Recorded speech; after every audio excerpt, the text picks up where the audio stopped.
আমি সকলোৱে গম আমাৰ সভাপতি ডাঙৰীয়াই ইতিমধ্যে কৈছে যে আমাৰ এটা কাৰ্যসূচী মন্ত্ৰী বা মুখ্যমন্ত্ৰী ডাঙৰীয়াও চেষ্টা কৰে কাৰ্যালয় বহিবৰ কাৰণে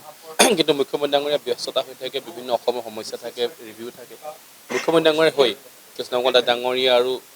আমি ডেইলি ৰবিবাৰ দিনটোক যদি কৰা যায় বাদ দি যদি কাম থাকে নহ'লে আমি যিকোনো এজন আমি দিনৰ 11 বজা বা 2 বজালৈকে ইয়াত বহাৰ চেষ্টা কৰিম কাৰণ বিভিন্ন দলৰ কাৰ্যকৰ্তা অসমৰ ৰাইজ যিসকল ৰাইজে ছেক্ৰেটাৰীত গৈ পাছ উলিয়াব নোৱাৰে বা সচিবল সোমোৱাৰ এটা বাধা থাকে চব যাব নোৱাৰে সেইসকল ৰাইজে যাতে কামবিলাক ক্ষতি নহয় এই কাৰ্যত আহি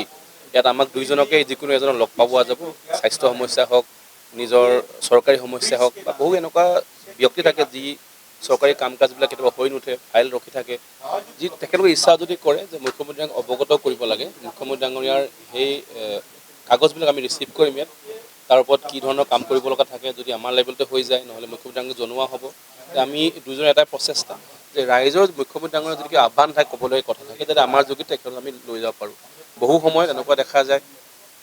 আপোনালোকৰ মিডিয়াৰ যোগেদি মুখ্যমন্ত্ৰী ডাঙৰীয়াৰ কথাবিলাক গম পায় বা নহ'লে মিটিঙত গ'লে গম পোৱা যায় এতিয়া মুখ্যমন্ত্ৰী ডাঙৰীয়াৰ মিটিঙত 3 মাহৰ পাছত যায় 3 মাহ সমস্যাটো বাঢ়ি যাব পাৰে সেইকাৰণে আমাক অসমৰ ৰাইজে যিকোনো মুহূৰ্তত যদি আমি দুই নাথাকোঁ মানে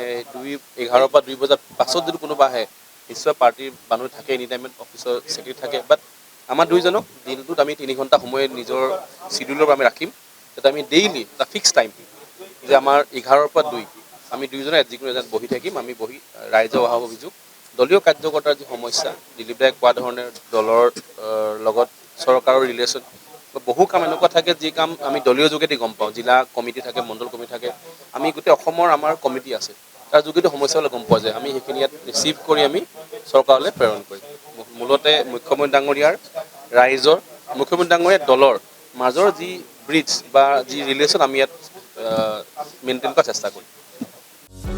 যিকোনো খবৰৰ বাবে যোগাযোগ কৰক আমাৰ এই নম্বৰত